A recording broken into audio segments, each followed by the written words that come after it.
Jamie Iceman Stevenson, the drug kingpin, has been jailed for 20 years over a global plot to flood Scotland with £100 million worth of cocaine. We know that he operates at the top table of organised criminality. It's all about ego, it's all about power, it's all about violence and threats. He is perhaps the most prolific drug dealer in Scotland in recent years. Those at the top level of criminality, whether they're Scottish-based or not, have those networks, and Jamie Stevenson was absolutely operating at that level. If you were a police officer, you'd see this stuff and say it was absolute gold dust. And then when he was released again, he went straight back into that lifestyle, and he was a globe-trotting gangster.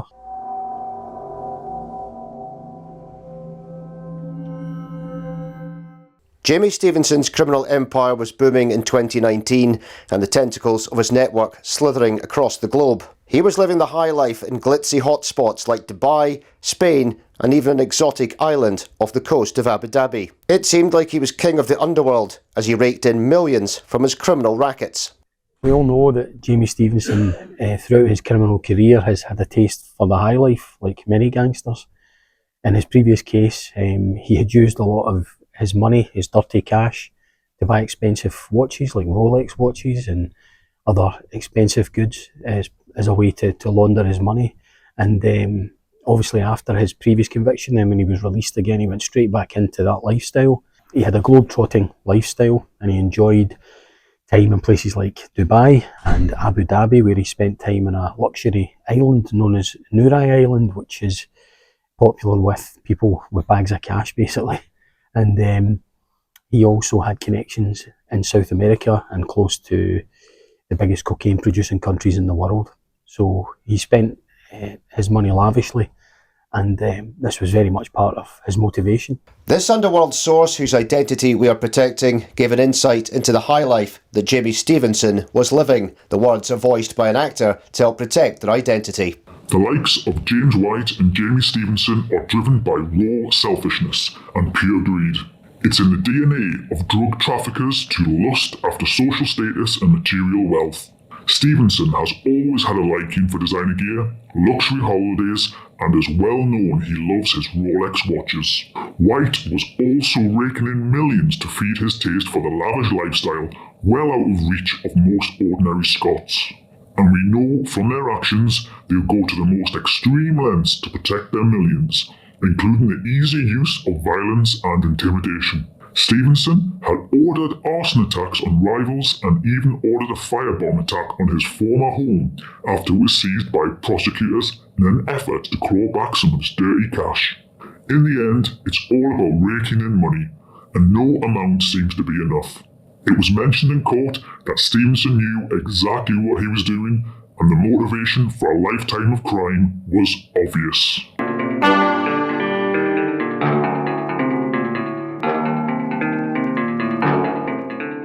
His lifestyle was being funded by his connections to notorious South American drug cartels, linking cocaine-producing countries in South America to Europe and the UK.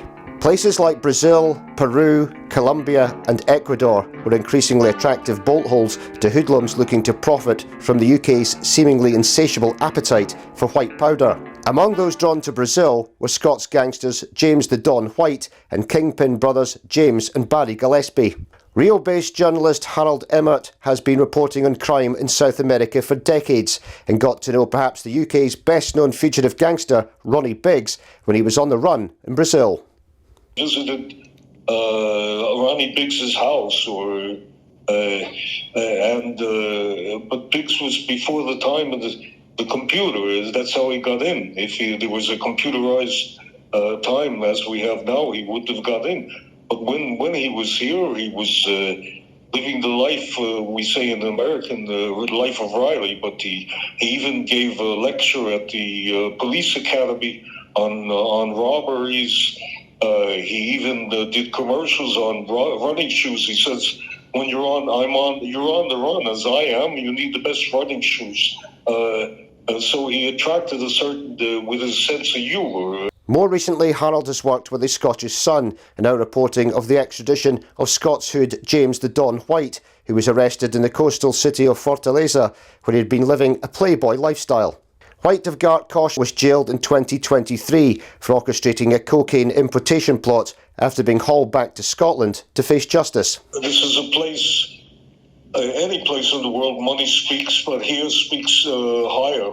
An average wage here is could be $100 to $200 a month, and these criminals arrive here with wads of money, and they just tip people off, and they buy apartments or flats, and they buy malls or girlfriends, and take them out of their jobs and support them. And they're able to live a high lifestyle. In James White's case and others, or he was renting a condominium apartment, a flat right in front of the most beautiful place. His operation was very similar to the cocaine and bananas plots run by Jamie Iceman Stevenson that saw a ton of white powder brought to the UK shores from Ecuador. But rather than using fruit shipments, White and his gang hid their haul in solar panels. It emerged at the High Court in Glasgow that White had elevated himself to the top of one of Scotland's biggest mobs, following the mysterious disappearance of former bosses James and Barry Gillespie from Rutherglen, who were last seen in Brazil in 2019, amid reports that they may have come to harm. We have something here called the Red Command, specifically in Sao Paulo, which are laundering drug money in various parts of the world, in various parts of Brazil. We've had stories where they even used underwater divers to hide cocaine going to Scotland and or various parts of the world. And perhaps they're afraid that another people coming from abroad may be taking over their trade. So anything is possible here, but I've been in touch with the police in Fortaleza. Nobody seems to have noted the Gillespie brothers having been there, but anything is possible. Prior to his guilty plea, Stevenson had used a defence of incrimination and blamed four men, James White, Lloyd Cross, John Goody and Stephen Jameson, for the multi-million-pound cocaine smuggling operation. James White had previously been convicted of his involvement in another importation plot. He was bringing drugs into the country hidden in solar panels. And during his court case, it emerged that he had been a lieutenant in a gang that was run by James and Barry Gillespie. These are two Scottish criminals who haven't been seen since 2019. It's understood that they were last seen alive in Brazil, and this is where James White was arrested. He was arrested in Brazil by Brazilian police and then extradited back to Scotland to face justice. But during his court case, we heard that James White had told associates back in Scotland that with James and Barry Gillespie being missing, he was actually going to be taking over the operation. So he essentially became the leader of the Gillespie gang. And question marks still hang over the whereabouts of the Gillespie brothers. Police Scotland have, we understand, fear that they may have come to harm, may even have been murdered, and that relatives of the Gillespies have been given that information by Police Scotland. But through our own investigations and speaking to authorities in Brazil, that information isn't something that's known to law enforcement in Brazil, which creates the possibility that the Gillespies aren't dead and that they could still be alive. But until their bodies are found, or until they're found alive, it just creates this mystery.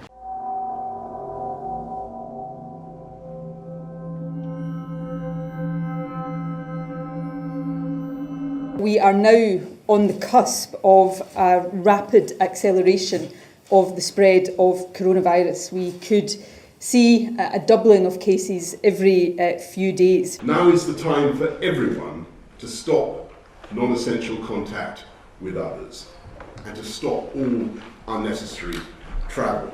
We need people to start working from home where they possibly can. Everything was going right for Jamie Stevenson in early 2020 as he started planning his most audacious plot to date. But things were about to change as the COVID pandemic was about to hit and throw the world into chaos. A month before the first lockdown in March that year, Stevenson had sealed the deal that would see him ship 1 tonne of cocaine from Ecuador to the UK.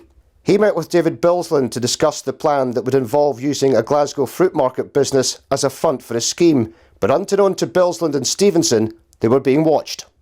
Well, the police found out that Stevenson was involved unexpectedly, because they had been given information in 2019 that a man called David Bilsland, who had no previous convictions, was worth a closer look. So they started to investigate his fruit business in Glasgow, and that led them to discover that he was travelling to Alicante in Spain.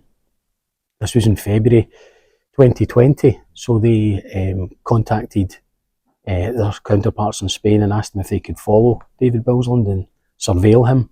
It was unusual because he was only going for 1 day, and they discovered that he had no luggage, so it was a strange and suspicious activity. So the Spanish police followed Bilsland to a hotel in Alicante where he met a man for coffee. Obviously the Spanish police had no idea who this guy was, but they took pictures of the pair together and sent those pictures back to Scotland, and within seconds of receiving that picture, the police knew exactly who they were dealing with, and they were astonished to see Jamie Stevenson sitting at a table with David Bilsland. At that point, the police had no idea of the scale of the criminality that David Bilsland had got involved in. It's possible that Bilsland himself never really fully appreciated what he was getting involved in at that time. It came out in court that Bilsland claimed the moment he realised that who he was dealing with, that he didn't have the courage to back out. And I guess you could have some sympathy with that, knowing Stevenson's reputation. But Bilsland perhaps was a little bit naive, but once he stepped over the line, he couldn't step back.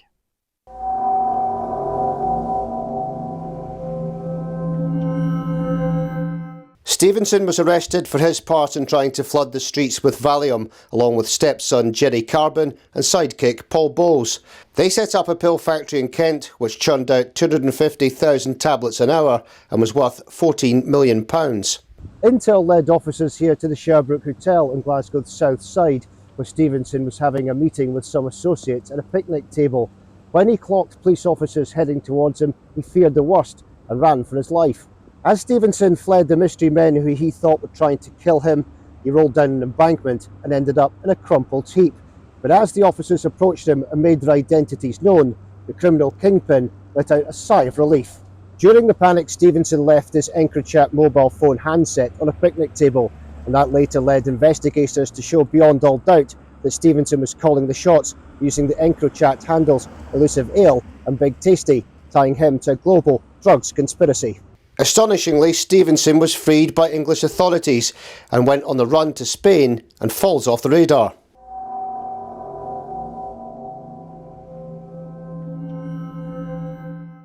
The takedown of the encrypted EncroChat network used by criminals was key to the demise of Jamie Iceman Stevenson's empire, as well as hundreds of other hoodlums operating in Scotland, the UK and Europe. The 2020 bust by Dutch and French forces saw millions of incriminating messages swept up and passed on to crime fighters, including Britain's National Crime Agency, who launched what became known as Operation Venetic. EncroChat was a super secure smartphone system. It was based on Android handsets. Almost impossible for people to crack, either by going into the phone or by trying to eavesdrop. It costs you £1,500 to buy the handset, and that only bought you 6 months worth of subscription. If you wanted another 6 months, another £800. So not intended for the ordinary member of the public who wanted a little bit of security.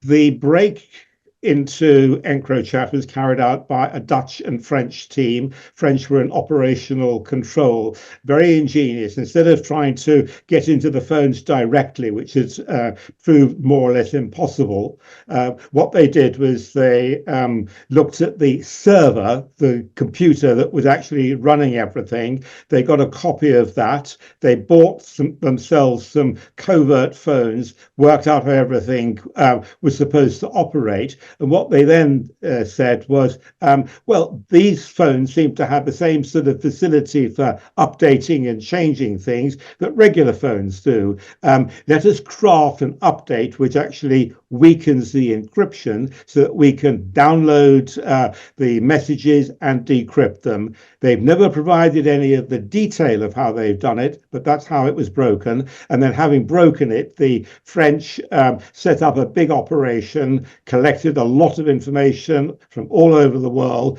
and they then passed the results out to law enforcement people all over the world, including the National Crime Agency here in the United Kingdom. See, if you were a police officer, you'd see this stuff and say it was absolute gold dust, because once you're sort of broken a little bit into the slang, drug dealers have their own sort of slang as well. It's pretty easy to break, but you could see exactly what was happening, and you could see photographs, and a number of instances people were showing photographs of themselves, showing them with packages of cocaine, with large quantities of money, and for a large number of investigations, not all of them, but for a large number of them, police had a relatively easy route to conviction. And it was incriminating messages like these between Jamie Stevenson and Lloyd Cross which eventually led to their downfall.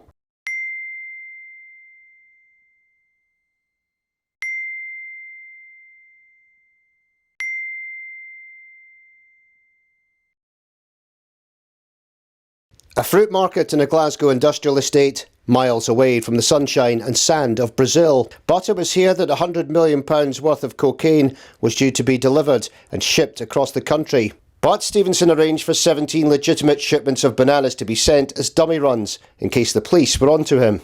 However, the last shipment that was sent included a ton of cocaine hidden among boxes of bananas. And the police were watching him, and the huge drug haul was intercepted in Dover in September 2020 by the National Crime Agency, while the fruit market in Glasgow was being raided by police. This is where David Bilsland confided in a pal that he was facing a long time in jail for his part in Jamie Stevenson's cocaine banana smuggling plot. He set up a firm called Glasgow Fruit Markets Limited. One base was here, the other was based in Kennedy Street, about a mile away. But after cops raided the buildings, a refrigeration engineer who had fitted banana ripening equipment for Bilsland was concerned for his pal. Andrew Wilson gave evidence at the High Court in Glasgow and told jurors Bilsland looked like a ghost when he asked him about the raid in June 2020. He recalled visiting Bilsland a day or two later and said in his police statement, "David was looking terrible. He looked as if he had seen a ghost and was a broken man. He was normally upbeat and bubbly. I had never seen him like that. He was almost about to start crying. He told me he had done something stupid and put his hands up to it and was going to jail for a long time and that police arrested him. I can't remember exactly what it was to do with, but drugs were mentioned." In January 2022, the National Crime Agency included Stevenson as part of the 12 most wanted UK criminals across Europe. And just 2 weeks later, following an operation by the NCA, Police Scotland and the Dutch National Police, Stevenson was arrested while jogging in a street in Holland and extradited back to Scotland. Yeah, so the police got information telling them that Stevenson was in Holland, and they, with the Dutch police, arrested him. And by chance, he had been spotted out jogging with another Scottish fugitive, Dean Ferguson. So the two of them would have been in for a shock that day when they were out on a fitness kick, essentially, and suddenly they found themselves surrounded by Dutch police and quickly taken into custody, and both were then eventually shipped back to Scotland to face justice. Jamie Stevenson's latest trial began on August the 7th this year at the High Court in Glasgow and was expected to last around 5 weeks before a series of dramatic twists cut the process short. The first came when co-accused Lloyd Cross admitted his involvement in the plot to shipping a massive haul of cocaine from Ecuador to a fruit market in Glasgow. But something unexpected happened on that day, where one of the accused, Lloyd Cross, changed his plea from not guilty to charge 4 on the indictment.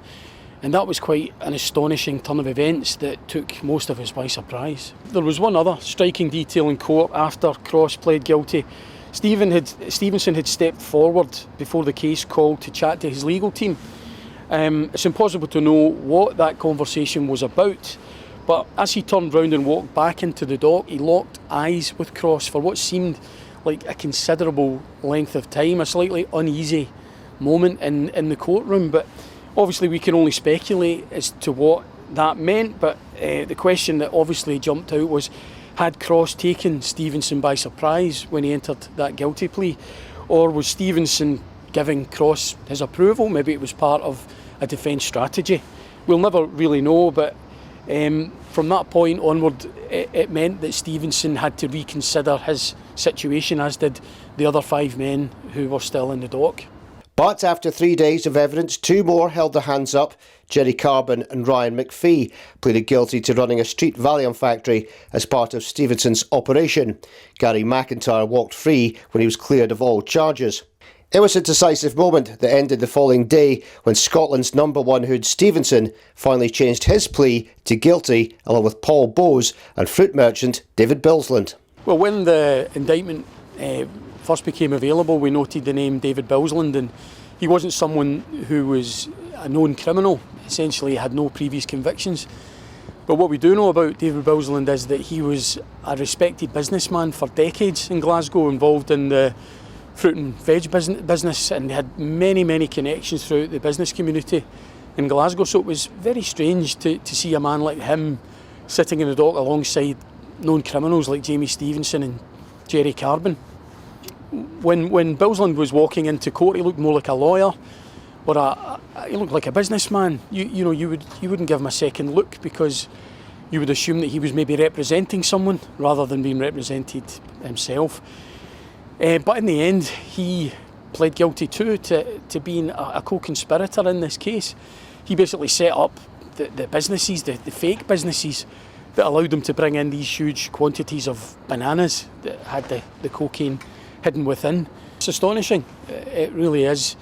It's a ton of cocaine. It's hard just for ordinary people to even think what that would involve, but clearly this is a massive operation that involved Scottish gangsters, criminals having connections around the globe with some of the biggest drug cartels in the world, places like Colombia, Ecuador, we're the biggest producers of cocaine on the planet, and yet there are guys here in Glasgow who've got the connections to be able to bring that amount of narcotics into the country. It really is staggering. So one aspect of this conviction is the recovery of almost a tonne of cocaine that was exported from Ecuador. Now, the cost of that alone and the logistics and support into that were not insignificant. But he would have to know people in South America. He would have to know people across ports of exit, ports of entry, and understand the regulatory systems in those corresponding countries. I think it shows that he was operating at the highest levels and would have been undeterred had law enforcement not brought an end to that criminal venture. So whilst he's Scottish based, obviously the impacts have been, as you'll see from this case, across the UK, into Europe, and actually internationally as well, South America. So yes, those at the top level of criminality, whether they're Scottish based or not, have those networks, and Jamie Stevenson was absolutely operating at that level. An underworld source revealed that as members of the gang started to plead guilty, Stevenson could see he no longer had control over them, and that led to clashes between Stevenson and stepson Jerry Carbon. The words are voiced by an actor to help protect their identity. Jamie Stevenson isn't a man you go against without expecting severe retribution. The feeling was he wanted his co-accused to stick out the trial to keep his own options open, but once he started dropping one by one, the writing was on the wall and even he knew it. It's clear that his relationship with his firm, even his own stepson Carbon, is fractured. That could yet end up in more violence. Just because Stevenson is in jail shouldn't make anyone think he doesn't still hold a huge amount of power and influence.